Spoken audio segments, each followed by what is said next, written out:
Of course, still talking about oil, the prices of oil, which are low, are generally as positive for consumers because this translates into lower transport costs, and it also is good for oil importing countries like South Africa from a trade balance perspective, and therefore may have a positive impact on their currencies and economic growth. So lower transport prices and a stronger currencies could translate into a more benign inflation profile, which in turn can allow central banks to keep interest rates lower for longer, and another positive for consumers. But really, is this good news for everyone? Well, let's find out and speak to Edgar Mafoko, who is Investment Portfolio Manager at FNB Wealth and Investments. Thank you very much for coming through, Edgar. Pleasure, Colin. All right, so why are low prices not good for some, and what needs to happen in the market for them to recover meaningfully to ensure longer-term profitability? Yeah, so I think it's going to be very difficult times for a lot of people, and I think difficult times for companies as well. But I think you do have to be careful. I think with rates, for example, being as low as they are, it is a measure to try and kickstart the economy. And I think, if things do get back to normal very quickly, then I think rates could start normalizing somewhat. So you do have to be very careful, regardless of what's going on in the short term. So like oil prices, remain volatile, especially like during this time. Are we likely to see them surge a little, or how low can they go? I mean, like when you do a comparative analysis of more than 10 years ago, I mean, when we had a crisis of the financial meltdown, we were talking about oil trading at $110 US, but right now, even below $30, it sounds like a very small figure for the countries that are depending on it.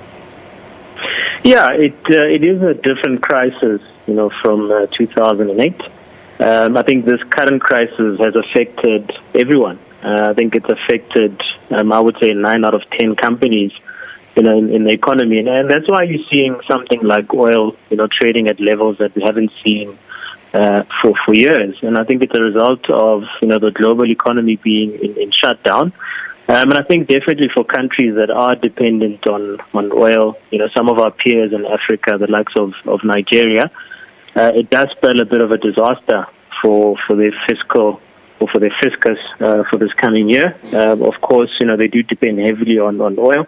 But I think, on the other side will be a country like us, who is an importer of oil. And I think you would have seen in the announcements that are starting to come out, we are expecting another cut in petrol prices. There was a big cut last month as well. So it should be good for consumers, and I think for a lot of businesses as well. It should come as a positive in a very, very dark time for the economy. So as mines are in level 4 operation, AMCU has been, battling to have, the fight for the guaranteed safety for employees. Of course, looking at implants declaring a force majeure and lost 6% and predicting a 14% loss. What does this mean for the mining sector when actually productivity has been low, but going back and in staggers are going to improve production? Are we going to see in the interim some arrows pointed upwardly when production gains traction in the industry? Yeah, it is a bit of a difficult situation or position for these companies. I think you definitely do have to put worker safety ahead of everything. But I think, if you mention Implats, for example, you mentioned that they are sitting on about 4 billion rand in cash. Rather 3 billion, and they've got another 4 billion in unutilized facilities. So it does tell you that these companies, this time around are in a much stronger position to weather the storm. And I think the one thing that's in their favor as well as a major exporter is this weak rand.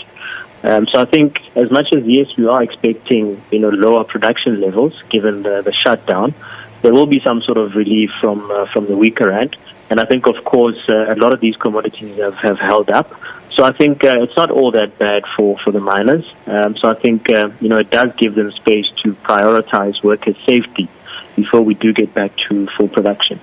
Okay, so on that note, please close the markets for us. How was the JSE looking today? So not a very good start to the month for our market. And I think if you remember that Friday was a holiday, so we have played catch up. And unfortunately, the global markets have pulled back over the last 2 trading days. There have been concerns around the US and China. It does look as though their relationship has taken a bit of a knock. I think the US hurling, I don't want to call them insults rather, but they are suggesting that a lot of the reporting around the coronavirus from China was a bit misleading. And I think on the back of that, you are seeing the markets pulling back. If you go back a year and a half from today, you remember when trade tensions between the US and China were at their peak. They wiped out rather over 10% in market values. And I think you are seeing those concerns really starting to creep in.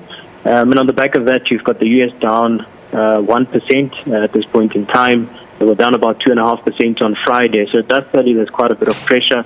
And on the back of this, you saw the JSE closing 2.5% lower on the day. And looking at oil prices, somewhat steady. We've got Brent trading at around $27 per barrel, so that has recovered a bit. And I think the rand, funny enough, with all this uncertainty, slightly stronger against the dollar at 18.70 at this hour. Right, Edgar, thank you very much for making time to close the market for us there. All right, Edgar Mafoko is investment portfolio manager at FNB Wealth and Investments, bringing us to the end of this market.